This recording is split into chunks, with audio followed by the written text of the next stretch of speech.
T. Welcome back to look at the second part of the folding hunting knife video. And first step, let's go caribou hunting.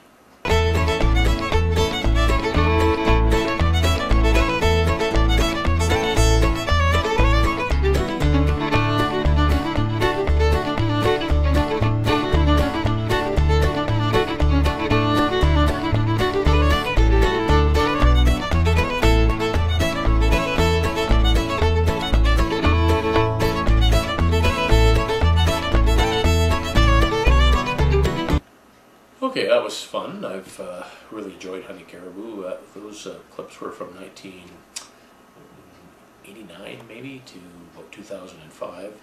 So there's a bunch of things pasted together there. I want to talk to you about a little bit about folding knives and caribou. And does everybody remember this? Probably you do, because everybody used to have one of these. If you're of a certain age, like I am, this was the first real folding knife, or this type of knife. This is actually Uncle Henry by Schrade. And this was the first folding knife that many of us used hunting, and this is still a pretty good knife. This is Schrade Plus steel, which I think is 440A, which isn't the best, but it's fairly tough. You need to sharpen it, but it sharpens easily. It's heavy.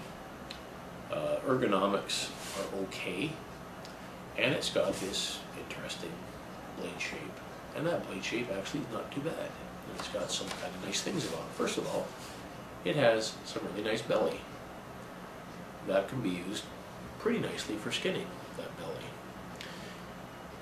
It's got a wicked little point there, which is often useful when you're starting cuts or when you have to do some detail work.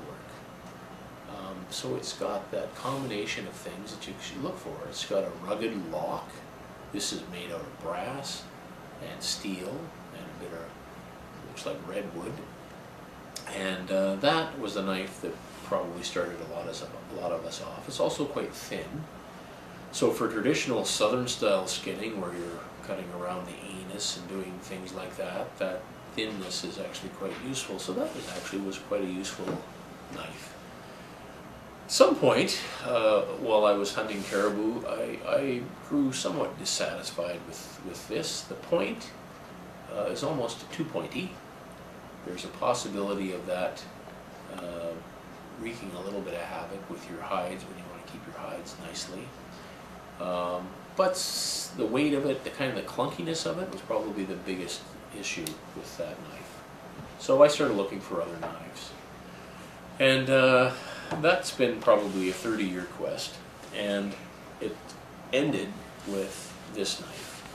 I talked about this in the other video. I won't return to the same things, but what it has is it also has the point. It has belly, has my son running off here. It's got a liner lock, but the ergonomics are just so much superior. It's thin, nicely beveled edges. I didn't talk a lot about the handle last time. The handle, when you can just grab that knife and feel like you can use it all day long, very, very, very handy.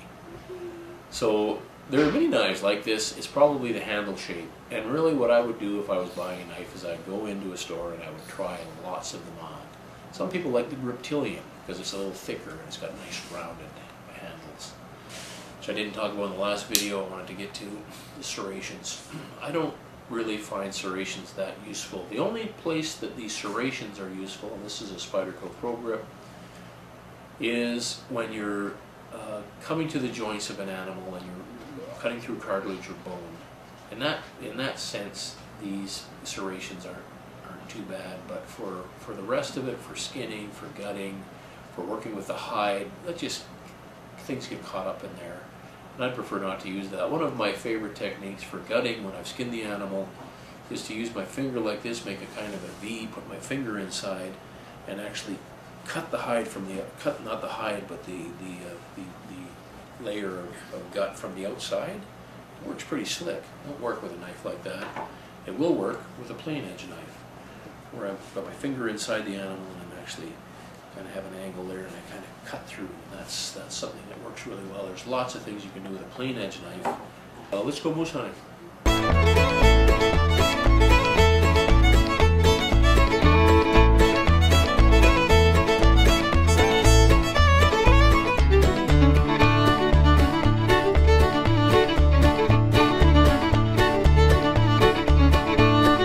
I went on two successful moose hunts this year, and used two different knives. So this was the first knife that I used, folding knife that I used, and that's the Blade Tech, again, Pro Hunter. And I'm really high on this knife. It's a nice little knife. Ergonomics are excellent. Almost as good as that original Spyderco. And like I said before, it's got that see-through feature, easy to clean, very, very nice knife. I found on moose, it's skinning all the way. I found that the lack of belly was a bit of a problem. Winter moose, I used the stretch. I'm not sure why I used the stretch, because if you take a look at it, this is in Spyderco's lineup right now, almost exactly the same blade profile. But because it has a thinner, this has a thinner blade, it actually worked pretty well. I was actually fairly impressed with that knife. But both of these knives would be very usable on moose, but they're not perfect. The other knife I had taken out for the second moose hunt was the swing blade. The swing blade is kind of a variation on a folding knife, and it's got more belly, and that worked really, really nicely. Now it's Oz 8, so that's not a super high steel. I found it got a little dull on me. Needed to sharpen it up a bit, which isn't really that big of a deal. The other thing this had, which I thought was going to be just almost unbelievably great, is the European gunning hook, like it should be. That's really nicely designed. I thought that was going to work really well. Winter moose hide is so thickly, so heavily attached, I couldn't hardly get that under that blunt edge, even though it was small, could hardly get that under the hide. Didn't work at all. That did not work at all. The other thing that doesn't work at all is on a northern animal, these gut hooks ball up with hair. So there's an Impella, Spyderco Impella, and it's got the lovely sweep there. It's got a lovely belly. That gut hook, which was designed by Ed Scott for African animals, doesn't work so well, and it's also got the serrated edge. But this Impella, which I bought to be the ultimate moose knife, has all that belly, plain edge all the way, liner lock, see-through construction. That is the knife to look for, although I notice they're going for like $180 to $200 on eBay right now. It seems to be a real collector's item. The other knife that I thought would be a good moose knife is, again, just out of production, is the CRKT Alaskan Iguana.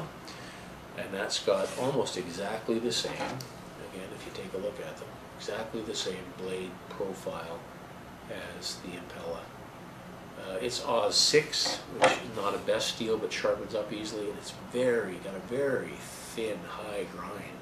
So it's very thin. It's a very, very good slicer. And it's got semi-see-through construction. These were going for $50 at one time. When they were discontinued, you could pick them up for $30. They also went down from Oz 6 to Oz 4. I wouldn't buy an Oz 4 one, but one of these in Oz 6 is a very, very good deal. And I'm sure there's knives like that with that same profile. So that's what I would look like for moose. And for something like sheep, where you've got to do your caping, you could go all the way back to that first knife there, and that tip. And that tip could be very, very useful. And actually, if you stuck with this knife all the way through, probably wouldn't have noticed any real difference in utility.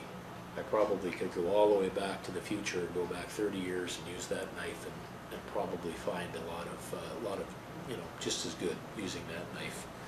But when knives give you joy, you look for something that's a little bit better.